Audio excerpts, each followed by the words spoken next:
सभी को नमस्कार। एडवांस क्वांटम मैकेनिक्स की लेक्चर सीरीज़ में पुनः आपका स्वागत है। लास्ट क्लास में हमने बात की थी अप्रोक्सीमेशन मेथड के बारे में, जिसका नाम था बॉर्न अप्रोक्सीमेशन, है ना। ग्रीन फंक्शन को यूज़ करते हुए हमने दो एक्सप्रेशन हमने कैलकुलेट किए थे। एक तो एक्सप्रेशन निकाला था हमने किसके लिए, स्कैटरिंग एम्पलीट्यूड के लिए, है ना। स्कैटरिंग एम्पलीट्यूड के लिए हमारे पास एक्सप्रेशन जो आया था कुछ इस तरीके से आया था, f theta phi equals to minus mu upon twice pi H cross square integration of e raise to power iota, और वैल्यू आई थी हमारे पास कितना, के आई माइनस वैल्यू आ गई के एफ डॉट में वैल्यू आ गई are dash u are dash और वैल्यू आ गई डी क्यूब आर डैश, ठीक है। और एब्सोल्यूट स्क्वायर से हमने वैल्यू निकाली थी स्कैटरिंग क्रॉस सेक्शन की, sigma theta phi equals to value थी mod of F theta phi का स्क्वायर आ गया और इक्वल्स टू वैल्यू आ गई कितना आ गया, वैल्यू आ गई mu upon twice pi H cross square का होल स्क्वायर, इंटीग्रेशन आ गया और वैल्यू आ गई e raise to power iota और वैल्यू आ गई के माइनस वैल्यू आ गई के एफ और वैल्यू आ गई डॉट में वैल्यू आ गई are dash u are dash d cube r dash का स्क्वायर आ गया, ठीक है। दो एक्सप्रेशन हमने कैलकुलेट कर लिए थे। आज हम बात करेंगे कि भाई बॉर्न अप्रोक्सीमेशन है वो कौन सी कंडीशन में आप अप्लाई कर सकते हो, तो वैलिडिटी ऑफ बॉर्न अप्रोक्सीमेशन, है ना। यानी ये अप्रोक्सीमेशन मेथड है। जैसे हम कहें कि भाई जैसे मेथड ऑफ पार्शियल वेव हमने पढ़ा था, तो उसके लिए भी हमने एक बाउंड्री कंडीशन हमने डिफाइन करी थी कि जिस कंडीशन में हम उसको अप्लाई करें, उसी तरीके से बॉर्न अप्रोक्सीमेशन को आप कौन कौन सी कंडीशंस में अप्लाई कर सकते हैं, उस कंडीशन की हम बात करना चाह रहे हैं, ठीक है। तो हमने कहा कि भाई first order born approximation, first order born approximation हमने कहा इक्वल आ गया किसके, हमने कहा कि भाई psi R equals to value थी E raise to power iota के आर माइनस वैल्यू आ गई mu upon twice pi H cross square integration E raise to power iota के और वैल्यू आ गई R minus R dash upon a value आ गई mod of R minus R dash, value आ गई you are dash E raise to power iota के are dash और वैल्यू आ गई डी क्यूब आर डैश, ठीक है। तो first order born approximation will valid if and only if the scattering wave function should be less than the incident wave function. यानी the validity condition हमारे पास ये आ गई कि वैलिड रिलेशन, ये relation valid कब होगा, ओनली इफ,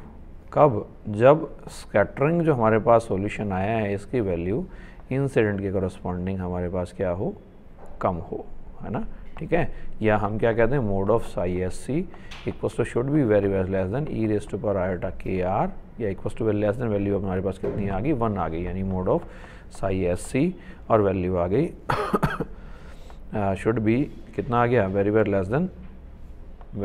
1 आ गया। और हम कहते हैं कि भाई मैक्सिमम इन्फ्लुएंस जो इंसिडेंट पार्टिकल्स हैं उनका मैक्सिमम इन्फ्लुएंस हम यदि हम बात करें स्कैटरिंग पोटेंशियल के करस्पॉन्डिंग, तो मैक्सिमम इन्फ्लुएंस कब होगा, जब आर इक्वल्स टू वैल्यू हो 0, यानी हम क्या कहते हैं साई स्कैटर्ड और वैल्यू आ गई 0 should be very less than 1 होना चाहिए, ठीक है। हम डिफाइन करें और यदि हम कहते हैं कि स्फेरिकली सिमेट्रिक, यदि हम कहते हैं कि स्फेरिकली सिमेट्रिक पोटेंशियल को यदि मैं डिफाइन करूँ, स्फेरिकली सिमेट्रिक पोटेंशियल यदि है,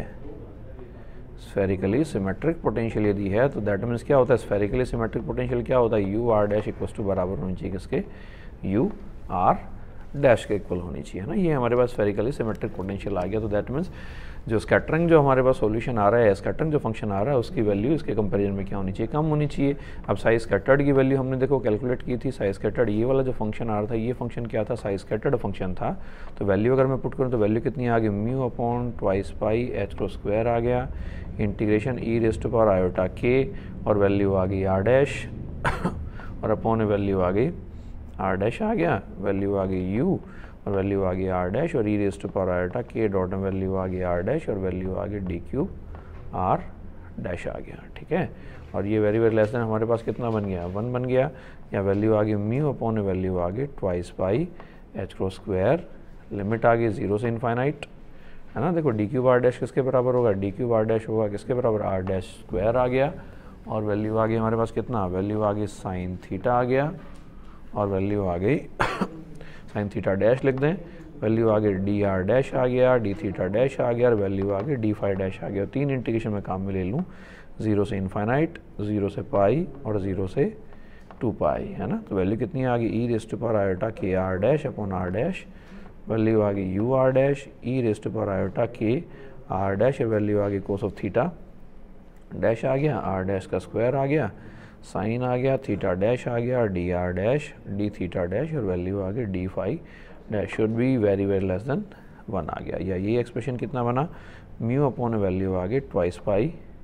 H cross square into value आ गई ट्वाइस पाई 0 से इन्फाइनाइट, वैल्यू आ गई are dash E raised power iota के आर डैश, और वैल्यू आ गई डी आर डैश 0 से पाई आ गया ई रेस्ट पर आयोटा के आर डैश, वैल्यू आ गई कोस ऑफ थीटा डैश आ गया, साइन थीटा डैश आ गया, और वैल्यू आ गई D theta dash should be very very less than 1। Solve करने के लिए मैं कह दूं कि भाई cos of theta dash equals to value हमने कितनी मान ली, टी मान ली, that means minus sine theta dash D theta dash equals to value कितनी बन गई, डी टी बन गई। ठीक है, तो अगर ये वैल्यू अगर मैं इसमें पुट करूँ और रख के अगर इस एक्सप्रेशन को सॉल्व करूँ तो 2 पाई से 2 पाई कैंसिल हो गया, यानी वैल्यू कितनी बनी, मोड आ गया म्यू अपॉन वैल्यू आ गई कितना बना, एच क्रॉस स्क्वायर, 2 पाई से 2 पाई कैंसिल हो गया, 0 से इन्फाइनाइट आ गया, वैल्यू आ गई are dash E rest to power iota के आर डैश आ गया, डी आर डैश आ गया, और इसको यदि हम इस इंटीग्रेशन को सॉल्व करें cos theta dash equals to हमने कितना रखा, टी रखा, minus sine theta dash D theta dash equals to value कितनी बन गई, डी टी बन गया, थीटा डैश इक्वल्स टू 0 रखेंगे तो वैल्यू बनेगी +1, पाई रखेंगे तो वैल्यू बनेगी -1। तो लिमिट कितनी आएगी, +1 टू -1, और एक माइनस का सिंबल आएगा, तो लिमिट्स को हम इंटरचेंज कर दें, कितना हो जाएगा -1 टू +1 हो जाएगा, और वैल्यू रख दें अगर लिमिट्स की, तो वैल्यू कितनी आएगी, E rest to power iota के आर डैश माइनस वैल्यू आ गई ई rest to power minus iota के आर डैश, और अपॉन वैल्यू आ गई आयोटा के आर डैश आ गया, और वैल्यू आ गई you are dash should be very very less than 1 होना चाहिए। तो ये एक्सप्रेशन कितना बना, हम क्या पढ़ते हैं कि sine of k are dash equals to value होती है e rest to power iota के are dash minus e rest to power minus iota के आर डैश, और अपॉन वैल्यू कितनी आती है, अपॉन वैल्यू आती है ट्वाइस ऑफ आयोटा। तो हम कहें कि अब इसी एक्सप्रेशन को देखो हम आगे और सॉल्व कर लें, तो ये एक्सप्रेशन हमारे पास कैसा बनेगा, ये एक्सप्रेशन कुछ इस तरीके से बन जाएगा, ये एक्सप्रेशन कुछ इस तरीके से बन जाएगा। हमारे पास एक्सप्रेशन आ रहा है, वैल्यू है, देखो वैल्यू आ गई मोड ऑफ वैल्यू आ गई mod of mu upon value आ गई एच क्रॉस स्क्वायर, है ना, जो लास्ट हमारे पास वैल्यू थी वही वैल्यू मैं दोबारा लिख रहा हूँ, 0 से infinite r dash E rest to power iota के आर डैश, और वैल्यू आ गई डी आर डैश, और वैल्यू आ गई ई रेस्ट टू पावर आयोटा के are dash minus e rest to power minus iota के आर डैश, अपॉन वैल्यू आ गई आयोटा के आर डैश, और वैल्यू आ गई यू आर डैश आ गया, और वेरी वेरी लेस देन 1 आ गया, या वैल्यू आ गई म्यू अपॉन वैल्यू आ गई एच क्रॉस स्क्वायर के आ गया, और लिमिट आ गई 0 से infinite e rest to power iota के आर डैश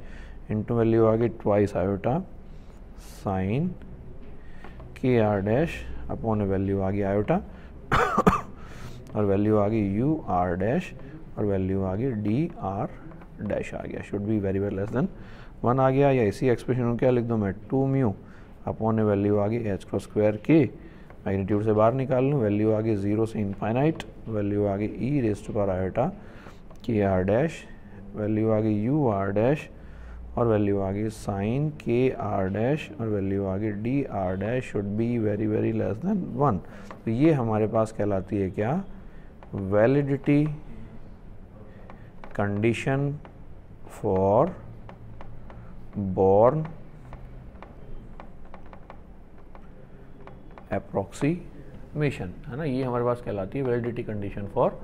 बोर्न अप्रोक्सीमेशन। अब 2 केसेस में हम इसको स्टडी कर सकते हैं, लो एनर्जी के लिए भी हम कैलकुलेट कर सकते हैं और हाई एनर्जी के लिए भी हम कैलकुलेट कर सकते हैं। तो सबसे पहले हम कैलकुलेट करते हैं जो हमारे पास शुरू में जैसे हमने कहा कि partial wave method approximation method था, वो एप्लीकेबल था किसके लिए, लो एनर्जी के लिए हमारे पास एप्लीकेबल था। तो हमारे पास इंपॉर्टेंट पार्ट है वो बेसिकली कौन सी एप्लीकेशंस के लिए हम पढ़ रहे हैं यहाँ, लो एनर्जी एप्लीकेशंस के लिए, है ना। तो अगर लो एनर्जी की हम बात करें तो हम कहते हैं कि भाई के आर डैश है ना, के एनर्जी का फंक्शन, अगर के आर डैश टेंस टू 0 है तो इसका मतलब साइन के आर डैश की जो वैल्यू है वो अप्रॉक्सीमेटली बराबर बन जाएगी कितनी, के आर डैश के बराबर, और ई रेस टू पावर आयोटा के आर डैश कितना बनेगा, ये वैल्यू अप्रॉक्सीमेटली कितनी बन जाएगी, 1 बन जाएगी, है ना। ठीक है, तो इसी तरीके से ये वैल्यू हम क्या कहते हैं, के आर डैश टेंस टू 0 लिया ना हमने, तो इसका मतलब ये जो इक्वेशन आई बाउंड्री कंडीशन जो वैलिडिटी कंडीशन थी वो कंडीशन क्या बन जाएगी, 2 म्यू अपॉन वैल्यू आ गई h क्रॉस स्क्वायर और वैल्यू आ गई k और वैल्यू आ गई इंटीग्रेशन 0 से वैल्यू आ गई इनफाइनाइट यू आर डैश और साइन के आर डैश कितना बन गया, के आर डैश बन गया, डी आर डैश बन गया, should be very very less than equals to 1, that means k से के कैंसिल कर दें यानी ट्वाइस म्यू अपॉन वैल्यू आ गई h क्रॉस स्क्वायर, मोड आ गया 0 से इनफाइनाइट यू आर डैश और वैल्यू आ गई आर डैश और वैल्यू आ गई D R dash should be very very less than 1। तो ये हमारे पास लो एनर्जी के लिए वैलिडिटी कंडीशन आ गई। अब इस वैलिडिटी कंडीशन के लिए मैं कहूँ कि सपोज दैट जो पोटेंशियल जो है, अगर पोटेंशियल मैं कह दूँ कैसा है, पोटेंशियल को मैंने कह दिया कैसा पोटेंशियल है, स्क्वायर वेल पोटेंशियल है ना, स्क्वायर वेल पोटेंशियल का मतलब क्या हुआ, पोटेंशियल हमारे पास कैसा हो गया, फिक्स पोटेंशियल हो गया। सपोज दैट ऐसा पोटेंशियल है तो पर्टिकुलर रीजन के लिए सपोज दैट आप 0 से लेके कोई पर्टिकुलर वैल्यू तक जा रहे हैं, ए तक वैल्यू आ गई माइनस वी नोट आ गया है ना, तो इसका मतलब इस कंडीशन के अंदर जो पोटेंशियल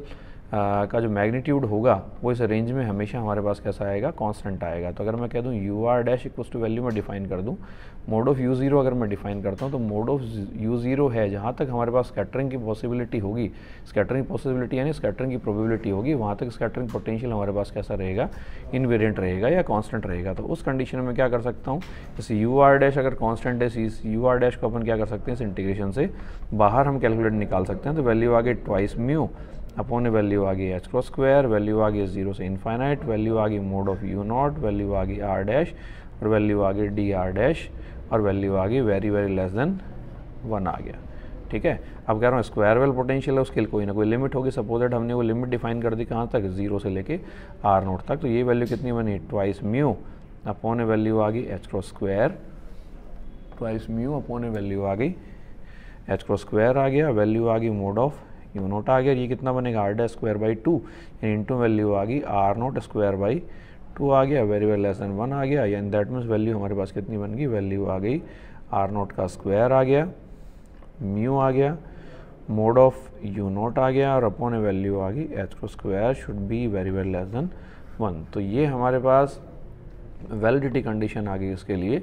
लो एनर्जी के लिए। ठीक है, तो इसी एप्लीकेशन को जैसे हमने पोटेंशियल जो बार बार अलग अलग प्रॉब्लम्स में हमें कुछ नहीं करना है, हमें क्या करना है, हमें जो स्कैटरिंग पोटेंशियल है ये अलग अलग फॉर्मेट में हो सकता है। It may be square well potential, it may be delta potential और it may have many other forms. ठीक है, तो अलग अलग फॉर्म्स के कोरस्पॉन्डिंग हम क्या करेंगे, स्कैटरिंग फंक्शन को हम डिफाइन करेंगे। स्कैटरिंग फंक्शन को डिफाइन करके हम क्या करेंगे, बॉर्न अप्रोक्सीमेशन की वैलिडिटी कंडीशन, कुछ नहीं करना, सिर्फ यू आर डैश की वैल्यू हमें यहाँ पुट करनी है। जो भी जैसे स्कैटरिंग पोटेंशियल, कूलॉम्ब स्कैटरिंग यदि आप पढ़ रहे हो तो कूलॉम्ब स्कैटरिंग पोटेंशियल हम काम में ले लेंगे। यदि हम डिराक पोटेंशियल पढ़ रहे हैं, स्कैटरिंग फ्रॉम डेल्टा पोटेंशियल पढ़ रहे हैं तो डेल्टा पोटेंशियल हम काम में ले लेंगे। स्क्वायर वेल पोटेंशियल पढ़ रहे हैं तो स्क्वायर वेल पोटेंशियल हम काम में ले लेंगे। सिंपल हमें यहाँ पोटेंशियल की वैल्यू रखनी है, कोई इंटीग्रेशन को सॉल्व करते हुए कंडीशन लगानी है, लो एनर्जी के लिए कंडीशन लगानी है और निकाल कर हम उसके लिए रिजल्ट हम कैलकुलेट कर सकते हैं, है ना। तो अलग अलग केस के अंदर इसी वैल्यू को या इसी फंक्शन को या इसी मेथड को हमें अप्लाई करते हुए अलग अलग एग्जाम्पल इसके लिए हम सॉल्व कर सकते हैं। ठीक है, तो जल्द मिलते हैं एक नई वीडियो में। बहुत बहुत धन्यवाद, थैंक यू सो मच।